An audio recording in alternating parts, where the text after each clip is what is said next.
പരിശുദ്ധാത്മാവേ സഹായക, നിരന്തരമെന്നെ സഹായിക്കണേ. പരിശുദ്ധാത്മാവേ സഹായക, നിരന്തരമെന്നെ സഹായിക്കണേ. നിത്യവും കൂടെ വസിക്കുന്നോനേ, അഭിഷേകത്തിനഗ്നി നിറച്ചിടണേ. നിത്യവും കൂടെ വസിക്കുന്നോനേ, അഭിഷേകത്തിനഗ്നി നിറച്ചിടണേ.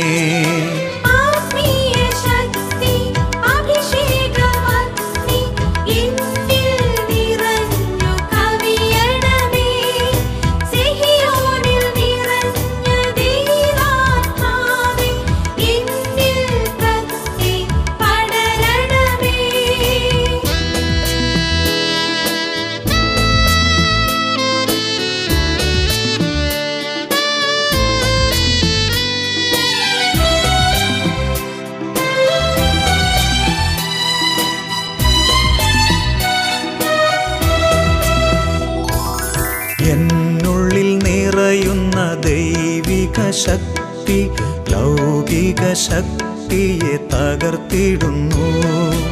എന്നുള്ളിൽ നിറയുന്ന ദൈവിക ശക്തി ലൗകിക ശക്തിയെ തകർത്തിടുന്നു. പാപനീതി ന്യായ ബോധ്യങ്ങൾ ഹൃത്തിൽ നിറച്ചെന്നെ അഭിഷേചിക്കൂ. പാപനീതി ന്യായ ബോധ്യങ്ങൾ ഹൃത്തിൽ നിറച്ചെന്നെ അഭിഷേചിക്കൂ.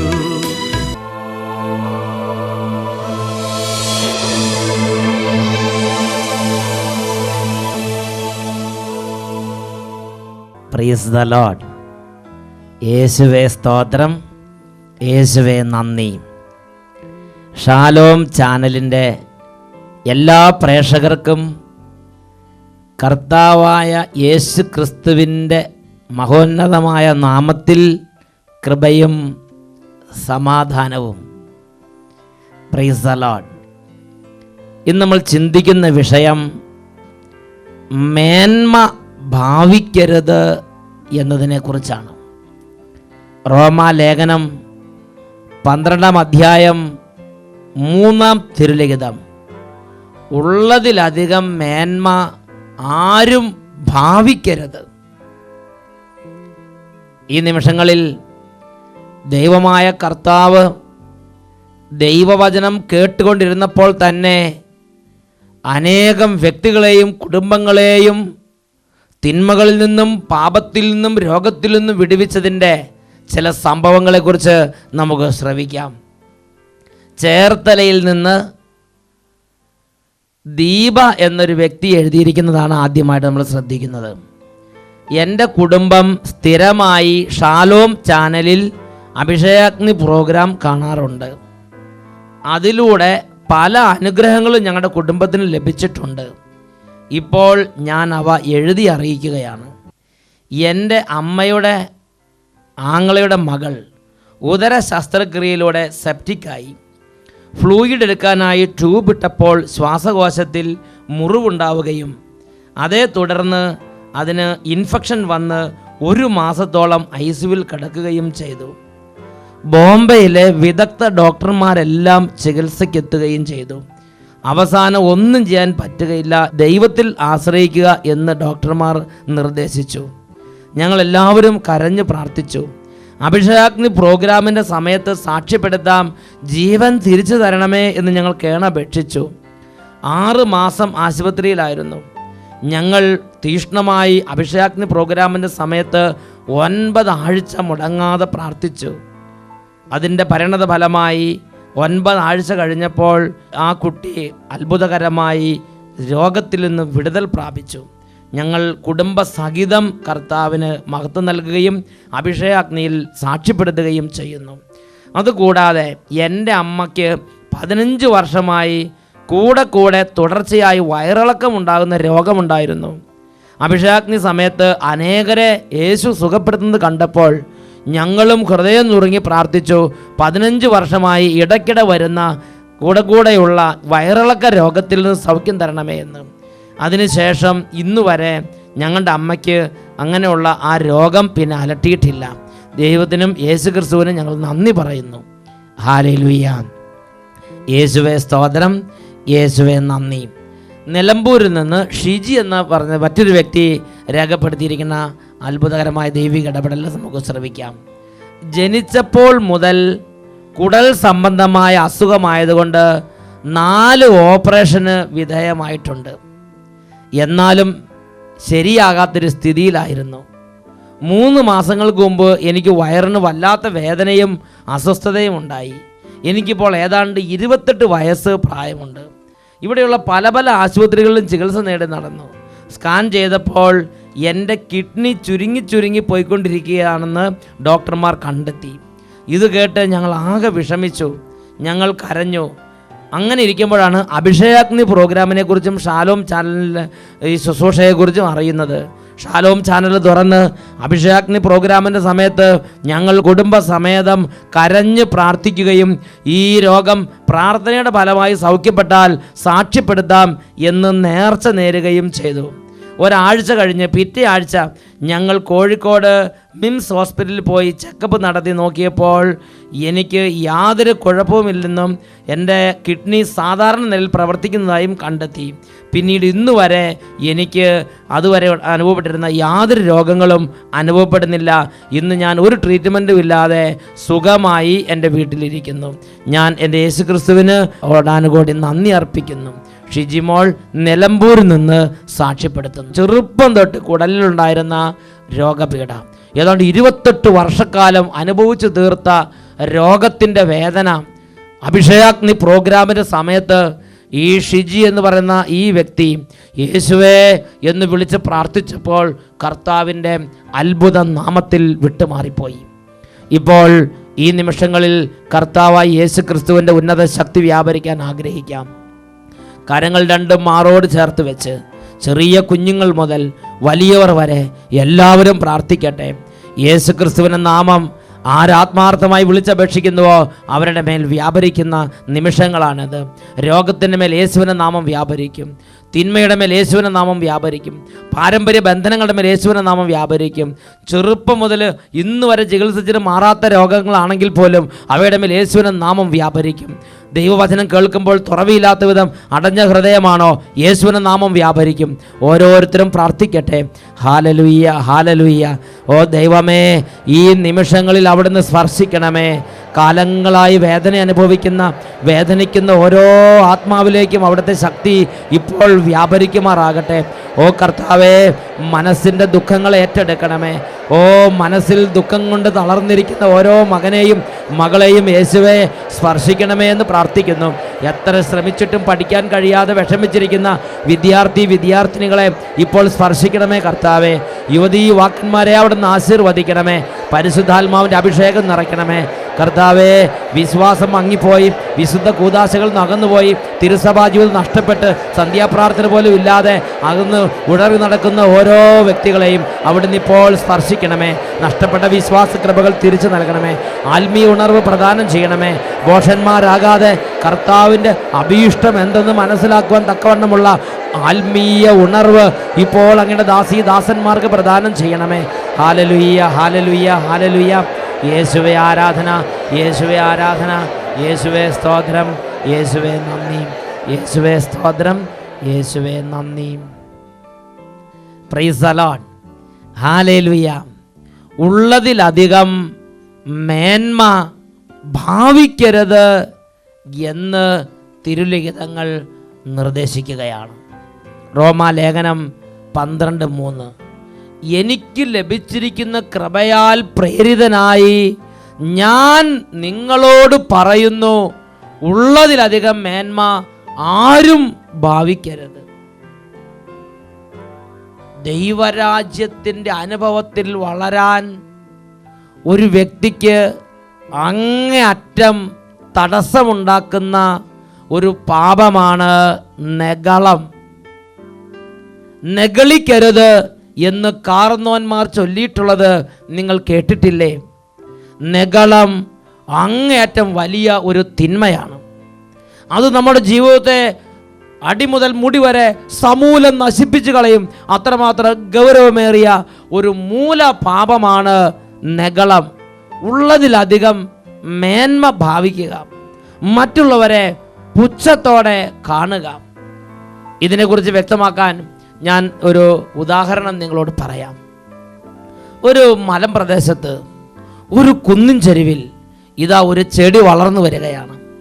ആ ചെടിയിൽ മനോഹരമായ റെയർ വെറൈറ്റി അപൂർവ തരത്തിലുള്ള ഒരു പുഷ്പം ഉണ്ടാവുകയാണ്. ആ പുഷ്പം മൊട്ടിട്ടു പതുക്കെ പതുക്കെ വിടർന്ന് അത് അത്ഭുതകരമായ വർണ്ണ പ്രതാപങ്ങളോടെ അത് വിരിഞ്ഞ് സുഗന്ധം വീശി അങ്ങനെ ആ കുന്നിൻ ചെരുവിൽ നിൽക്കുകയാണ്. ആദ്യം അതൊരാൾ കണ്ടു. അയാൾ ചെന്ന് 10 പേരോട് പറഞ്ഞു, അവർ വന്നു. അവർ ചെന്ന് 10 പേരോട് പറഞ്ഞു. അങ്ങനെ കൂട്ടം കൂട്ടമായി ആ കുന്നിൻ ചെരുവിലേക്ക് ആളുകൾ വന്ന് ഈ പുഷ്പത്തെ നോക്കുകയാണ്. അങ്ങനെ കേട്ടവർ വീണ്ടും വീണ്ടും മറ്റുള്ളവരോട് പറയുന്നു, ഇങ്ങനെ ഈ അപൂർവ തരത്തിലുള്ള ഈ മനോഹര പുഷ്പം കാണാൻ ഇതാ ഒരുപാട് പേര് ആ കുന്നിൻ ചെരുവിലേക്ക് എത്തിച്ചേരുകയാണ്. അങ്ങനെ ആ മുള്ളുകളും മുൾപടർപ്പുകളും നിറഞ്ഞു നിന്ന ആ കുന്നിൻ ചെരുവിൽ ഈ ചെടിയുടെ അടുത്തേക്ക് ഒരു പാത തന്നെ നടന്ന് തെളിഞ്ഞു. അങ്ങനെ ഈ ചെടി ഇങ്ങനെ നിൽക്കുകയാണ്. ഇപ്പോൾ ഈ പുഷ്പത്തിന് തോന്നുകയാണ്, ഞാൻ നിസാര പാർട്ടിയൊന്നുമല്ല, ഞാൻ ഈ അടുത്ത് നിൽക്കുന്ന ഈ ഡൂക്കിലി പുഷ്പങ്ങളെ പോലെ ഒന്നല്ല, ഞാനൊരു വലിയ പുഷ്പം തന്നെയാണ്. ഇങ്ങനെ ഈ പുഷ്പം അങ്ങോട്ട് ആവശ്യമില്ലാത്ത ഓരോ ചിന്തകളിലേക്ക് മുഴുകി. നോക്കുമ്പോൾ ശരിയാണ്, ആളുകളെല്ലാം ഈ പുഷ്പത്തിന് ചുറ്റിലുമാണ് നിൽക്കുന്നത്. അപ്പുറത്തെ ചെടിയിൽ പുഷ്പമുണ്ട്, ഇപ്പുറത്തെ ചെടിയിൽ പുഷ്പമുണ്ട്, അവിടെ പുഷ്പമുണ്ട്, ഇവിടെ പുഷ്പമുണ്ട്. പക്ഷേ ആളുകൾ അതൊന്നും നോക്കുന്നില്ല. അവിടെ തൊട്ടാവാടിയുടെ പുഷ്പം അവിടെയുണ്ട്, എന്നാൽ ആളുകൾ മൈൻഡ് ചെയ്യുന്നില്ല. ഇപ്പുറത്ത് വള്ളിച്ചെടിയിൽ പുഷ്പമുണ്ട്, ആളുകൾ നോക്കുന്നില്ല. എന്നാൽ ഈ അപൂർവ പുഷ്പത്തിന് ചുറ്റിലുമാണ് ആളുകൾ തടിച്ചുകൂടിയിരിക്കുന്നത്. അപ്പോൾ ഈ പുഷ്പത്തിന് തന്നെ തോന്നി, ഞാനൊരു നിസ്സാരക്കാരനല്ല, ഞാൻ എന്തോ ഒരു വലിയ ആളാണ് എന്നൊരു ഭാവം ഈ പുഷ്പത്തിൻ്റെ ഉള്ളിലേക്ക് തന്നെ കയറി വന്നു. പ്രിയപ്പെട്ട സഹോദരങ്ങളെ, അങ്ങനെ പുഷ്പം അങ്ങനെ ഞെളിഞ്ഞു നിൽക്കാൻ തുടങ്ങി. അപ്പോൾ ഈ അടുത്തുള്ള ഈ തൊട്ടാവാടിയുടെ പൂക്കളോടും അതുപോലെ ഈ ചെറിയ ചെറിയ മൂക്കുത്തി പൂക്കളോടൊക്കെ ഈ പുഷ്പം ചോദിക്കുകയാണ്, അല്ല, നിങ്ങൾ ഈ പൂക്കളുടെ വർഗത്തിൽ ഇങ്ങനെ വന്ന് നിൽക്കണം എന്താ? എനിക്കും കൂടെ നാണക്കേടാകണം. ഈ മറ്റ് പുഷ്പങ്ങളോട് ഈ വലിയ പുഷ്പത്തിന് ഒരു പുച്ഛം തോന്നുകയാണ്. തന്നെ ഓർത്ത് ഈ പുഷ്പത്തിന് വല്ലാത്തൊരു മഹിമ തോന്നുകയാണ്. പ്രിയപ്പെട്ട സഹോദരങ്ങളെ, നാളുകൾ പിന്നിട്ടു. കുറച്ചു കാലങ്ങൾ കഴിഞ്ഞപ്പോൾ ഇതാ ഈ പുഷ്പത്തിൻ്റെ ഓരോരോ എതളുകൾ മങ്ങി അത് ചീഞ്ഞ് അളിഞ്ഞ് കൊഴിഞ്ഞു പോയി. അവസാനം ആ പുഷ്പം മുഴുവനും പതുക്കെ ചീഞ്ഞ് കൊഴിഞ്ഞ് അത് നാമാവശേഷമായി. ചിന്തിച്ചു നോക്കുക ആ പുഷ്പത്തിൻ്റെ സ്ഥിതി. ആ പുഷ്പം എന്തെങ്കിലും കഷ്ടപ്പെട്ടിട്ടാണോ ആ പുഷ്പത്തിന് അത്രയും മനോഹരമായൊരു കളറും അത്രയും മനോഹരമായ സുഗന്ധവും അത്രയും മനോഹരമായ എടുപ്പും പകിട്ടും ലഭിച്ചത്? ദൈവത്തിൻ്റെ ദാനമായി കിട്ടി, ദൈവം ദാനമായി കൊടുത്ത്. ഇതാണ് കൊറിന്തോസുകാർക്ക് എഴുതിയ 1-ാം ലേഖനത്തിൽ 4-ാം അധ്യായം 7-ാമത്തെ വാക്യത്തിൽ ദൈവമക്കളെ പഠിപ്പിക്കുന്നത്. നിനക്ക് എന്ത് പ്രത്യേക മഹാത്മ്യമാണുള്ളത്? ദാനമായി ലഭിച്ചതല്ലാതെ നിനക്ക് എന്തുണ്ട്? എല്ലാം ദാനമായിരിക്കെ ദാനമല്ല എന്ന മട്ടിൽ നീ എന്തിന് അഹങ്കരിക്കുന്നു? ഇപ്പോൾ എല്ലാം തികഞ്ഞവരായെന്നോ? നിനക്ക് എന്ത് പ്രത്യേക മഹാത്മ്യമാണ് ഉള്ളത്? ദാനമായി ലഭിച്ചതല്ലാതെ നിനക്ക് എന്തുണ്ട്? എല്ലാം ദാനമായിരിക്കെ ദാനമല്ല എന്ന മട്ടിൽ നീ അഹങ്കരിക്കുന്നത് എന്തിന്? ഇത് ദൈവമായ കർത്താവിൻ്റെ സന്നിധിയിൽ അപ്രീതി വിളിച്ചു വരുത്തുന്ന ഒരു തിന്മയാണ്. നന്നായി പഠിക്കുന്ന കുട്ടികൾ പഠിക്കാത്ത കുട്ടികളെ നോക്കി ഇകഴ്ത്തി സംസാരിക്കരുത്, പുച്ഛഭാവത്തോടെ നോക്കരുത്. നല്ല ജോലിയുള്ളവർ സാധാരണ കൂലിപ്പണിക്കാരെ നോക്കി പുച്ഛഭാവത്തോടെ സംസാരിക്കരുത്, താഴ്ന്ന വിധത്തിൽ നോക്കരുത്. നല്ല സ്കൂളിൽ പഠിക്കുന്നവർ ലോക്കൽ സ്കൂളുകളിൽ പഠിക്കുന്നവരെ നോക്കി പുച്ഛഭാവത്തോടെ നടക്കരുത്. നല്ല ബസ്സുകളിൽ യാത്ര ചെയ്യുന്നവർ സാധാരണ ബസ്സിൽ യാത്ര ചെയ്യുന്നവരെ നോക്കി മേനി ഭാവിക്കരുത്. നല്ല വസ്ത്രമിട്ട് നടക്കുന്നവർ, നല്ല സ്ഥിതിയിലിരിക്കുന്നവർ, ആരോഗ്യമുള്ളവർ ആരോഗ്യമില്ലാത്തവരെ നോക്കി ഇകഴ്ത്തി ചിന്തിക്കരുത്, മേന്മ ഭാവിക്കരുത്. പ്രിയപ്പെട്ട സഹോദരങ്ങളെ, ഒരു കാറ്റത്ത് അടിച്ചു കൂട്ടപ്പെടുകയും അടുത്ത കാറ്റത്ത് അടിച്ചു ചിതറിക്കപ്പെടുകയും ചെയ്യുന്ന പൂഴിക്കൂന പോലെയല്ലേ നമ്മുടെ ജീവിതം? ഇന്നുണ്ട്, നാളെ എന്ത് സ്ഥിതി എന്ന് ആർക്കറിയാം? നാം നമ്മിൽ തന്നെ മേനി പറയരുത്, നാം നമ്മിൽ തന്നെ മേനി ഭാവിക്കരുത്. ഉള്ളതിലധികം മേന്മ ഭാവിക്കുന്നത് കർത്താവ് നിരോധിച്ചിരിക്കുന്നു. ഈ ലോകത്തിൽ നമുക്ക് ഉള്ളതെല്ലാം നമുക്ക് ലഭിച്ചിരിക്കുന്ന ദാനമാണ്. ആർക്കും പ്രത്യേകമായി അതിനെക്കുറിച്ച് മേന്മ ഭാവിക്കാൻ ഇല്ല എന്ന് തന്നെയാണ് തിരുലിഖിതം പഠിപ്പിക്കുന്നത്. കൊറിന്തോസുകാർക്ക് എഴുതിയ 1-ാം ലേഖനത്തിൽ 8-ാമത്തെ അധ്യായത്തിൽ 1-ാമത്തെ തിരുലിഖിതം പഠിപ്പിക്കുകയാണ്: അറിവ് അഹന്ത ജനിപ്പിക്കുന്നു, സ്നേഹം ആത്മീയ ഉത്കർഷം വിളിച്ചു വരുത്തുന്നു. എന്തുകൊണ്ടാണ് നമുക്ക് ഈ ഒരു കുറച്ച് അറിവുണ്ടാകുമ്പോൾ, കുറച്ച് പണമുണ്ടാകുമ്പോൾ, കുറച്ച് ആരോഗ്യം ഉണ്ടാകുമ്പോൾ, ജീവിതത്തിൽ നന്മകൾ കൊണ്ട് ദൈവം നമ്മളെ മുടിചൂടിക്കുമ്പോൾ എന്തുകൊണ്ടാണ് ഇതുപോലെ നെകളമുണ്ടാകുന്നത്? സ്നേഹത്തിൻ്റെ ആത്മാവ് നിഷ്ക്രമിച്ചത് കൊണ്ട് തന്നെ. സ്നേഹം ആത്മീയ ഉത്കർഷം വിളിച്ചു വരുത്തുന്നു. ഈ ജീവിതത്തിലെ ഓരോ നന്മകളും എനിക്കും നിങ്ങൾക്കും ആത്മീയ ഉത്കർഷമാക്കി രൂപാന്തരപ്പെടുത്താൻ പ്രവർത്തിക്കുന്നത് സ്നേഹത്തിൻ്റെ ആത്മാവാണ്. പ്രിയപ്പെട്ട ദൈവമക്കളെ, ജീവിതത്തിലെ നന്മകൾ, ജീവിതത്തിലെ ഉയർച്ച, ജീവിതത്തിലെ വളർച്ച, ഇതെല്ലാം എനിക്കും നിങ്ങൾക്ക് ആത്മീയ ഉത്കർഷത്തിന് വേണ്ടി അത്രേ കർത്താവ് വർഷിച്ചിരിക്കുന്നത്. യാക്കോബ് ശ്ലീഹയുടെ ലേഖനം 4-ാം അധ്യായത്തിൽ 6-ാം തിരുലിഖിതം, അവിടുന്ന് കൃപാവരം ചൊരിയുന്നു, അവിടുന്ന് നന്മ ചൊരിയുന്നു, അവിടുന്ന് അഭിഷേകം ചൊരിയുന്നു. ഇത് കൂലി കൊടുത്തിട്ട് കിട്ടണതല്ല, ഇത് പണം കൊടുത്തിട്ട് കിട്ടുന്നതല്ല, ഇത് ദൈവം ദാനമായി ചൊരിയുന്നതാണ്. നമ്മുടെ ജീവിതത്തിലുള്ള എല്ലാ കാര്യങ്ങളും, അത് പാരമ്പര്യമാകട്ടെ, അത് അറിവാകട്ടെ, ബുദ്ധിശക്തിയാകട്ടെ, മേന്മയാകട്ടെ, ആരോഗ്യമാകട്ടെ, ജോലിയാകട്ടെ, കഴിവുകളാകട്ടെ, കുടുംബമാകട്ടെ, മക്കളാകട്ടെ, മാതാപിതാക്കളാകട്ടെ, ഈ ലോകത്തിലുള്ള സമസ്ത നന്മകളും ദൈവം നമ്മുടെ മേൽ ദാനമായി ചൊരിഞ്ഞിരിക്കുന്നതത്രേ. യാക്കോബ് 4:6, അവിടുന്ന് കൃപാവരം നമ്മുടെ മേൽ ദാനമായി ചൊരിയുന്നു. പെരുമഴ ചൊരിയുന്നത് പോലെ ദൈവം ദാനമായി നമ്മുടെ മേൽ കൃപാവരം ചൊരിയുന്നു.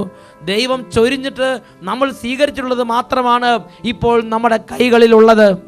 അതിനെക്കുറിച്ച് മേന്മ പറയുന്നത്, മേനി ഭാവിക്കുന്നത് കർത്താവിന് ഇഷ്ടമല്ല. പണ്ട് ഒരു വലിയ ലൈറ്റ് ഇതാ പട്ടണത്തിൻ്റെ നടുവിൽ കത്തി നിൽക്കുകയാണ്. അങ്ങനെ ഏതാണ്ട് 10,000 വാട്ട് പവറുള്ളൊരു ലൈറ്റാണ്. ആ ലൈറ്റ് അവനെ കത്തി ജ്വലിച്ച് നിൽക്കുമ്പോൾ രാത്രി 12 മണി സമയത്ത് ഇതാ ആ വഴി ഒരു പാവപ്പെട്ട മനുഷ്യൻ ഒരു ചെറിയ മെഴുകുതിരിയും കത്തിച്ച് പിടിച്ചുകൊണ്ട് കടന്നു പോവുകയാണ്. ഉടനെ ഈ വലിയ ലൈറ്റിന് ഈ ചെറിയ മെഴുകുതിരിയോട് ഒരു പുച്ഛം തോന്നി. അതിങ്ങനെ താഴത്തേക്ക് നോക്കി. അത് ചോദിച്ചേ, ഈ മെഴുകുതിരിയൊക്കെ എന്താ ഇങ്ങനെ ലൈറ്റിൻ്റെ വർഗത്തിന്, പ്രകാശത്തിൻ്റെ വർഗത്തിന് നാണക്കേട് ഉണ്ടാക്കിക്കൊണ്ട് ഇതുപോലെയുള്ള ഡ്യൂക്കിലിറ്റ് സാധനങ്ങളൊക്കെ എന്തിനാണ് ജീവിച്ചിരിക്കുന്നത്? അതിന് നാണക്കേട് തോന്നുകയാണ്. പ്രിയപ്പെട്ട സഹോദരങ്ങളെ, ഈ 10,000 വാട്ട് പവറിൽ ജ്വലിച്ചു നിൽക്കുന്ന ബൾബിന് ഈ മെഴുകുതിരി കണ്ടപ്പോൾ പുച്ഛം തോന്നുകയാണ്. അതിനെ ഇകഴ്ത്തി സംസാരിക്കാൻ തോന്നുകയാണ്. അതിനൊരു അവജ്ഞ തോന്നുകയാണ്. ലുക്കിംഗ് ഡൗൺ ടു അതേഴ്സ്, ഇങ്ങനെ അതിനെ താഴ്ത്തി ഇകഴ്ത്തി നോക്കിക്കൊണ്ട് അതിനെക്കുറിച്ച് പലതും ചിന്തിക്കുകയാണ്. അങ്ങനെ അതങ്ങനെ ഗമയോടെ രാത്രി മുഴുവൻ അവിടെ തലയെടുപ്പോടെ നിന്നു. നേരം വെളുത്തു. 6 മണിയായി, 7 മണിയായി, 8 മണിയായി, സൂര്യൻ ഉദിച്ചുയർന്നു. 11 മണിയായി, 12 മണിയായി. അതിനെ ഓഫാക്കാൻ ആരും ഉണ്ടായിരുന്നില്ല. 12 മണിയായി. ഇതാ മധ്യാഹ്ന സൂര്യൻ കത്തി ജ്വലിച്ച് നിൽക്കുമ്പോൾ ഈ 10,000 വാട്ട് പവറുള്ള ലൈറ്റിൻ്റെ പ്രകാശം ആരും ഗവനിക്കുന്നില്ല. അതവിടെ കത്തി നിൽപ്പുണ്ട്. ധാരാളം ആളുകൾ റോഡിലൂടെ നടന്നു പോകുന്നു. എന്നാൽ ആരും ഈ ലൈറ്റിൻ്റെ പ്രകാശത്തെ ഗവനിക്കുന്നില്ല.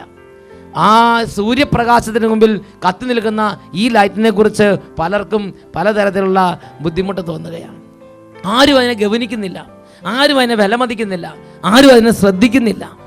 പ്രിയപ്പെട്ട ദൈവമക്കളെ, നമ്മൾ മേനി പറയുകയാണെങ്കിൽ ദൈവത്തിൻ്റെ കഴിവിൻ്റെ മുമ്പിലേക്ക് വന്ന് ദൈവത്തോട് തുലനം ചെയ്തിട്ട് മേനി പറയുക. കാരണം ദാനമായി നൽകിയ ദാതാവിൻ്റെ മുമ്പിൽ വന്നിട്ടാണ് നമ്മുടെ പരിപൂർണതയെ നമ്മൾ അളക്കേണ്ടത്. എൻ്റെ മേന്മയെ ഞാൻ അളക്കേണ്ടത്, എൻ്റെ പൂർണ്ണതയെ ഞാൻ അളക്കേണ്ടത്, എൻ്റെ വിശുദ്ധിയെ ഞാൻ അളക്കേണ്ടത്, എൻ്റെ കഴിവിനെ ഞാൻ അളക്കേണ്ടത് ഞാൻ ഏതെങ്കിലും പാവപ്പെട്ട മനുഷ്യനോട് എന്നെ തന്നെ തുലനം ചെയ്തുകൊണ്ടല്ല.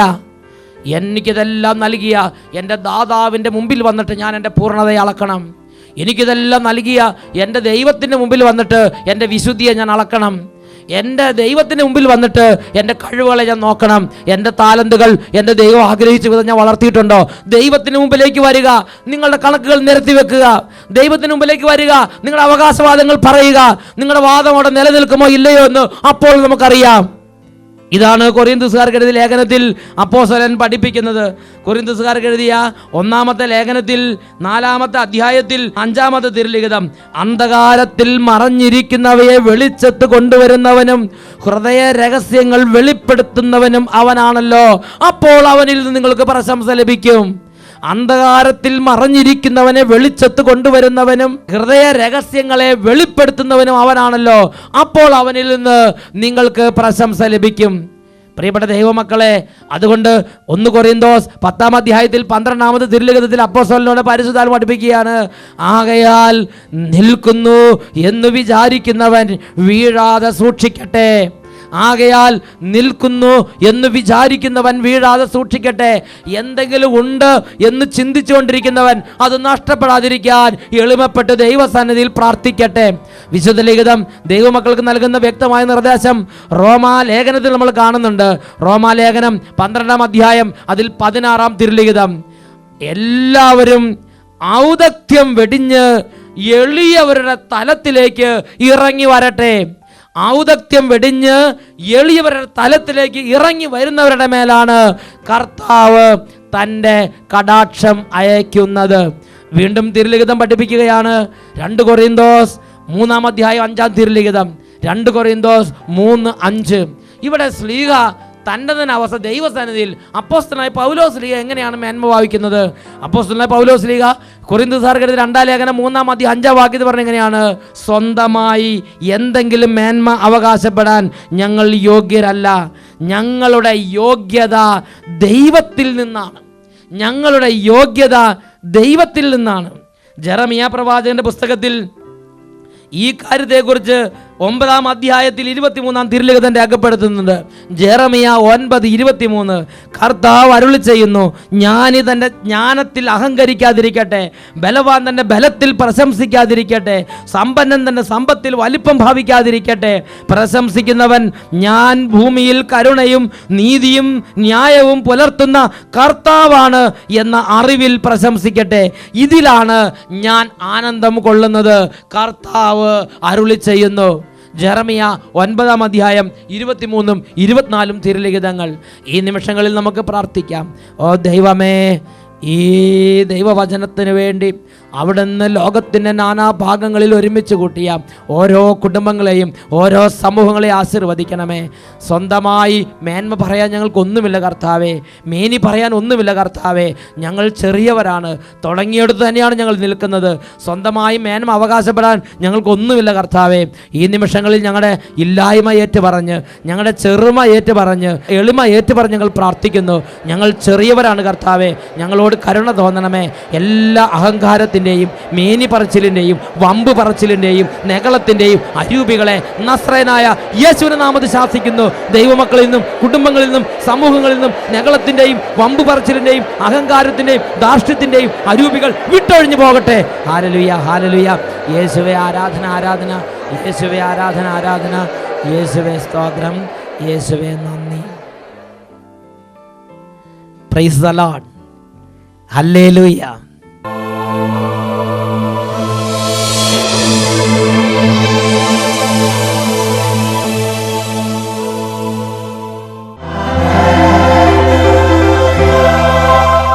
എഫേസോസ് ലേഖനം 5-ാം അധ്യായം 17-ാം തിരുലിഖിതം, കർത്താവിൻ്റെ അഭീഷ്ടം എന്തെന്ന് മനസ്സിലാക്കുവിൻ, സമയം പൂർണ്ണമായും പ്രയോജനപ്പെടുത്തുവിൻ. ദൈവമേ, ഈ കാലഘട്ടത്തിൽ അനേകം ദൈവമക്കളിൽ ദൈവകൃപ ദുർബലപ്പെടുത്തുന്ന അഹങ്കാരത്തിൻ്റെയും നെകളത്തിൻ്റെയും അരൂപികളെയും ശക്തികളെയും തകർത്ത് എളിമയുടെ കൃപാവരങ്ങൾ ഞങ്ങൾക്ക് ചൊരിഞ്ഞു തരണമേ. 2 കരങ്ങളും കർത്താവിങ്കിലേക്ക് ഉയർത്തുക. രോഗികൾ അവരുടെ രോഗപീഠകൾ സമർപ്പിച്ച് പ്രാർത്ഥിക്കട്ടെ. ഹൃദയത്തിൽ തകർന്നിരിക്കുന്നവർ വേദന സമർപ്പിച്ച് പ്രാർത്ഥിക്കട്ടെ. നഗളവും അഹങ്കാരവും പീഡിപ്പിക്കുന്നവർ അതിൻ്റെ പീഡകളിൽ നിന്ന് വിടുതലിനായി പ്രാർത്ഥിക്കട്ടെ. എല്ലാവരും സ്തുതിക്കുന്നു. Hallelujah, hallelujah, hallelujah. കർത്താവേ, അങ്ങയുടെ അത്ഭുത ശക്തി ഇപ്പോൾ വ്യാപരിക്കട്ടെ. രോഗികളിലേക്ക്, ക്ഷീണിതരിലേക്ക്, തകർന്നവരിലേക്ക്, ദുർബലരിലേക്ക്, എല്ലാ തരത്തിലുള്ള കണ്ണുനീരാലും നിറഞ്ഞ ജീവിതങ്ങളിലേക്ക് അത്ഭുതകരമായ ദൈവിക ശക്തി പ്രവഹിക്കട്ടെ. കർത്താവെ, സഹായിക്കാൻ ആരുമില്ലാത്ത വിധം തകർന്നുകൊണ്ടിരിക്കുന്ന കുടുംബങ്ങളിലേക്ക് അങ്ങയുടെ അത്യത്ഭുത ശക്തി വ്യാപരിക്കട്ടെ.